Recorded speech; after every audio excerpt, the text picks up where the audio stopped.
What up, baby? It's your boy, the ATX Junior, back with another video. And you know what we doing? We breaking down the Tulane, man. What can we expect here?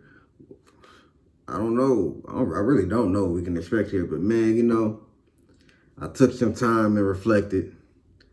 I watched my last video a little while, and I was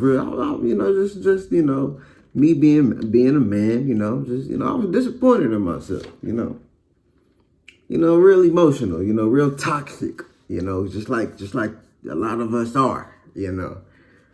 So first thing I need to get out the way, man, I need to go ahead and let this be known, man. I wrote this down in my notes, man. Note to self. One, Seth the Trail, man. When it comes to that offensive coordinator position, dude, we not talking about NCAA football 25 here. Like, we're not talking about a video game. We're not talking about somebody that we can control and just replace overnight like that. Like, we're sorry if there's some background noise, but we're talking about a man who has a family, who, if you get fired, how you gonna feed your family? Now, I'm not saying that should be the end all be all for somebody, when it comes to losing their job. You're gonna lose your job if you don't perform. But I mean, 2 games in, bruh, like, I know, man, the schedule's tough. I know, from the teams that we've played so far, if we continue to play like this, I mean, we're not gonna be any competition to SEC schools on the offensive level. But either way, though, that's something that me just I have to put myself in check, because so quick to just say fire somebody, or so quick to just say, even give an opinion of, like, I don't know. I just feel like it's wrong for me, and I'm gonna do my best to refrain from the whole job thing. All right, I could be disappointed in the offense, all that. I could say all the reasons why I'm disappointed in the offense, but when it comes to saying get them out of here and stuff like that, like, that's a grown man with a family, who it's not cool. You feel me? So, that's a toxic thing. So that's something I had to keep myself in check with that. All right. 2, this for Jackson Arnold. Like, when it comes to our review of Jackson Arnold over these last couple games, we got to think about the offense in the whole, right? So you got your quarterback, you got your running backs, you got your wide receivers, and you got your linemen. We're gonna group the tight ends with the wide receivers. Let's just say, man, when it comes to the backfield, we don't know who our running back, who our premier guy is. From the carries, it would lead you to believe that Barnes is our lead guy, but it's also, that's something that's questionable. We're not sure of that, because I don't think it's that way on the depth chart. But we really need to figure that out. We need some consistency. Here I go with that again. Just like the Jeff Lebby situation last year, consistency was always an issue. We need to know who our guys are so we can it don't matter if you can game plan around certain guys. Good. That's what you're supposed to do. You're supposed to have guys to game plan about. That means that we need guys, bro. Like, we need consistent guys. Give somebody a chance. I know it does seem like, we have been giving Barnes a chance, but it seems like between all the other running backs, Sawchuk, Tatum, 20, it's just such a rotation where, can we just lock in, you know what I'm saying? And I get it. 2 games in, trying to figure it out. So I'm always trying to, I preference everything that I'm saying with that, okay? But let's talk about the offensive line, right? So Jackson Arnold, running backs, questionable. Offensive line, he's had more offensive line changes than starts as a player in college football. Like, he has played with more line How can I can't. He's played with more lineups than starts. He's had more lineup changes than he has had starts. There we go. There we go, baby. I got there. But you gotta give that to. You gotta think about that, man. This dude is a newborn pup in this league, and he's already had more lineup changes on that offensive line than starts. That's crazy. And then let's talk about the wide receivers. So now running backs, questionable. Offensive line, it's everywhere. We're hurt. This is not good. And wide receivers, very similar. Think about this. Okay. And this is not an excuse, because I'm going to tell you why this is an excuse. This is true. This is reality, right? So when you lose Gibson for the year. Andrew Anthony has been hurt. He's coming back this week though, so that's good. But either way, he's been hurt since the Texas game. So we can expect a little rest going into this Tulane game. Nick Anderson, he's questionable. We don't know what's really going on with him. I don't know what's really going on with him, but obviously it's injury related. But questionable. We need that man. And then Farouk, he's out for the next 6 to 8 weeks. That's your top 4 receivers outside of Deion Burks. You are out your top 4 receivers outside of Deion Burks. And you are expected to have the same production as if you had those same 4 receivers. Like, those 4 receivers are not huge difference makers. Like, that's big, man. Like I'm sitting here thinking about this stuff, and I'm like, man, gotta be more lenient when it comes to situations like you, and that affects coaching too. Like, that's what I'm saying. Like, and BV, right? He came out there, he was like, of course, bad offense with injuries. Duh. You know what I'm saying? Pretty much. And I feel that. That's true. He's not sugarcoating it. It's a fact. If you're hurt, if you're as banged up as we are, if any team was this banged up, I'm not saying the results would be the same, but at the end of the day, you would have a reason to have the results that we have. You know what I'm saying? Like, I ain't trying to give an excuse or nothing like that. And the reason for the wide receivers, where I'm like, this isn't an excuse, because, okay, Gibson got hurt, game 1? Or was it before game 1? Andrew Anthony, he's been hurt since Texas week.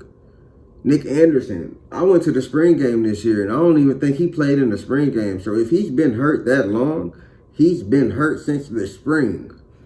And then, of course, Farouk, he wasn't hurt, so, he got hurt in the game, so, that's different. But when you're down Andrew Anthony and Nick Anderson, somebody got to step up. Like, you've had all spring. You've had, in Nick Anderson's case, from what like I said, I don't know if he was banged up in the spring game. I didn't see him play, though. If that's the case, you had all spring, you had all summer, you had fall practice. For somebody to step up and at least hold his place down. You feel me? And then when it come to Andrew Anthony, there is no excuse for why somebody could not have stepped up in that time. It's going on a year, bro. I mean, so that's what I'm saying. Like, it's not an excuse, because we've had the time for somebody to step up. But it is reality that those players are not playing. So you should expect that to affect your offense. We're just being logical here, just being logical.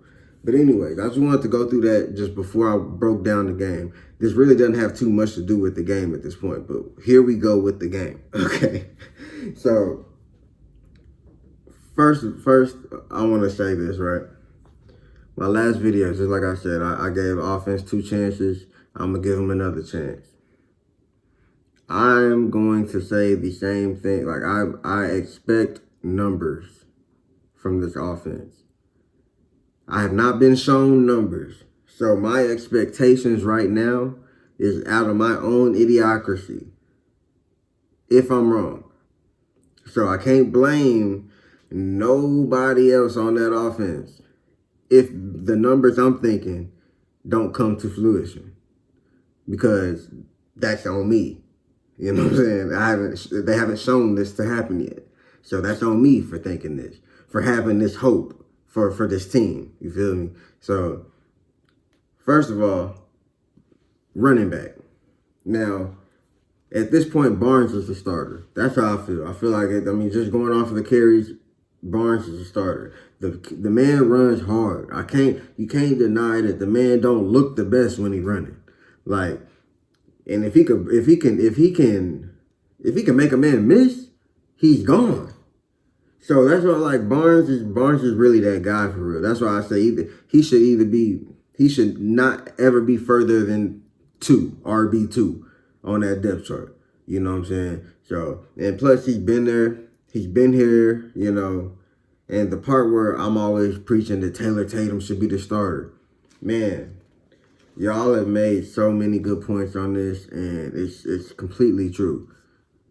You gotta pass protect. You can't just be a good runner. You gotta pass protect too. And the kid is a kid, so he's a pup in the game. So obviously Barnes is gonna have more experience. He's gonna know how to do that. He's a more complete back when it comes to that. So I bow out on the Taylor Tatum should be a starter theory or opinion. I bow out because you do got to be able to do that. But once he learned how to do that, and I feel like he can learn how to do that before the year ends. But anyways, once he gets good at that, there's no doubt that he's the starter. But anyways, Sawchuk, I don't know. I wonder what we're going to see with this running back rotation. You know, this offense is a whole question mark. You know, so it's like, I don't know what we're going to see. But if Kansas can get over 200 yards rushing on this team, if I remember correctly, I don't have any stats. Do I? I don't. Anyway, I feel like Kansas got like 200 yards rushing on them. If they can do that, we can get 150. Can we not get 150? Like, in between everybody, 150 yards rushing overall. I feel like that's reasonable. And we've shown that we can get the 200. We can do that. So, you know, that's the most reasonable thing that I believe, that we are going to have a good running game this game. If Kansas State can do it, why can't we do it? Obviously, we said the same thing about UNLV, but a new week. It's a new week. Okay. Anyways, wide receiver, man. So, like I said, Andrew Anthony, he's back. Apparently, from what I don't know if that's true or not. I saw a lot of reports saying that he was back, so I'm hoping that he's back. Expect him to be rusty, man. Like, the dude had a bad injury. Like, give this man some time. Let's not just bow out of the Andrew Anthony hype. We've seen what he can do. We've seen what he's capable of. And him and Deion Burks would be a great match together. And then add Nick Anderson to that, it's over for it. But we don't have that right now. So you see what I'm saying? Like, the last 2 games, we have to talk about that. But anyways, I expect him to, you know, do his thing, but, you know, not go too crazy. Deion Burks, if he continues to be doubled, then Andrew Anthony is going to have a great game. Brendan Thompson is going to have a good game. You know what I'm saying? And it all depends on that O-line. Last game, I feel like they did pass protect pretty good. But anyways, we're going to go Nick Six. I don't know, man. I don't know I know he's hurt. If he's getting held, he probably wants to play. I'm pretty sure he wants to play. But he might be getting held back. Like, hey, look, not yet. We don't know. I feel like Nick Six is one of those, he gives me that CeeDee Lamb like energy. Like CeeDee Lamb don't have to go to training camp.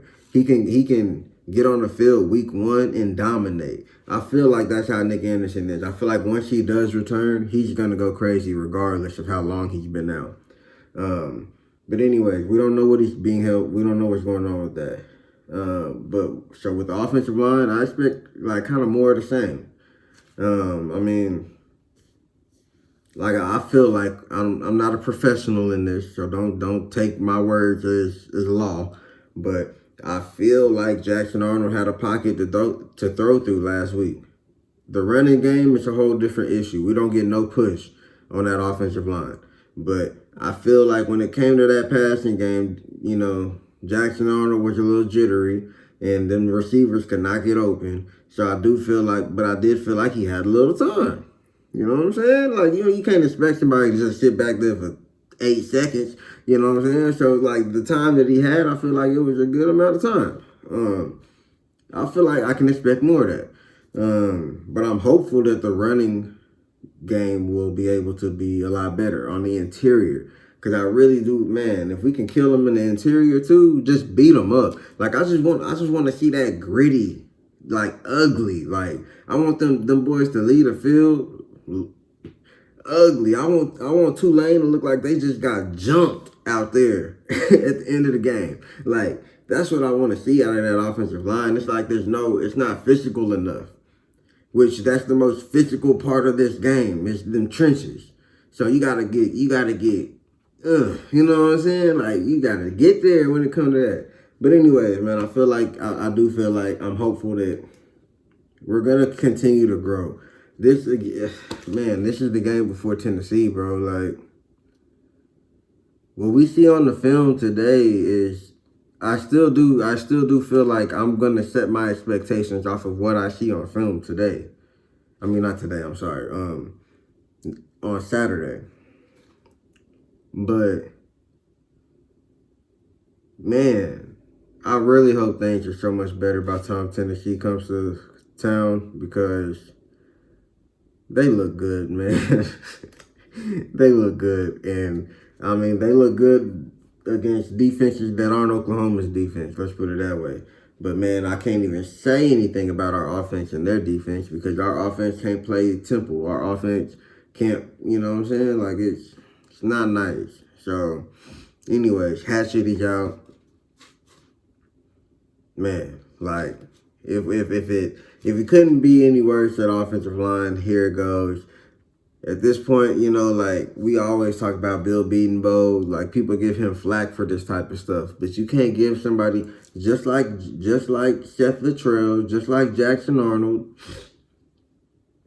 you gotta work with you can only work with what you got. And if you know that you have better, you can't really judge that person off of the better that they have when they can't use it.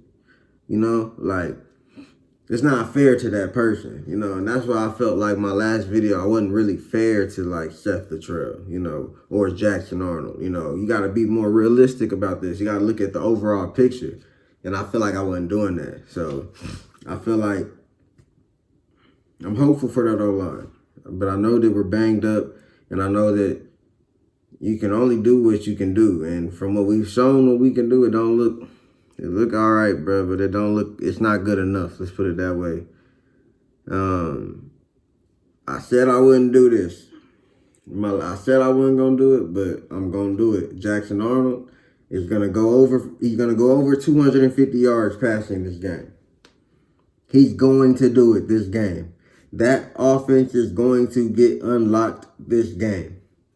We are going to tear them up. Jackson Arnold is going to tear them up.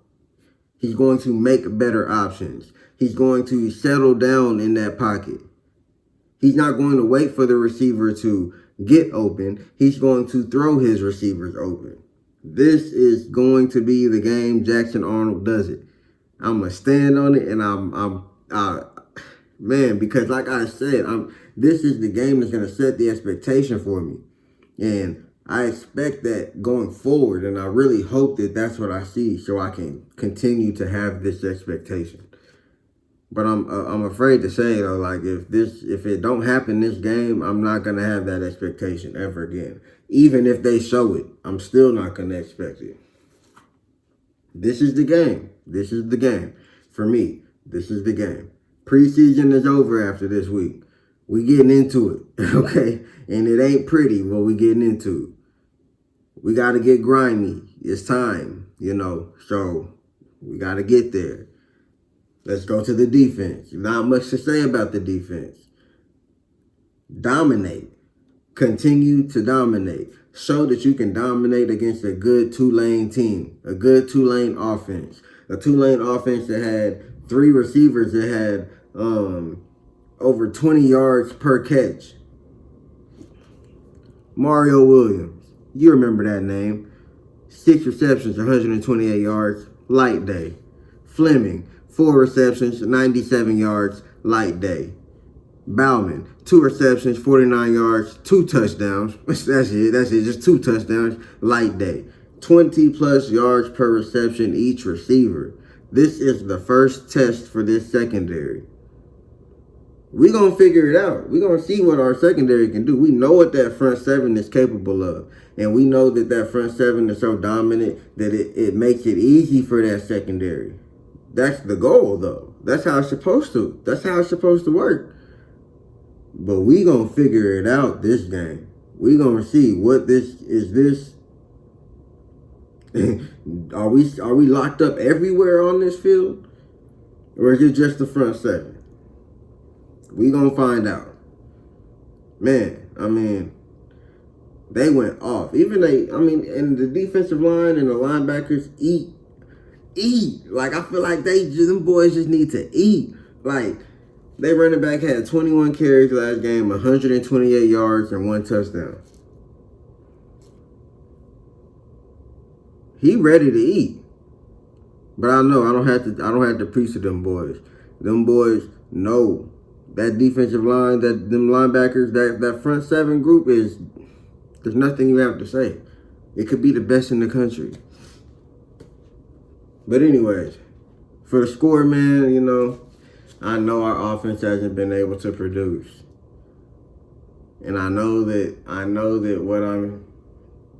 this is not smart. I know this is not, I have no reason to believe this. But we gonna put,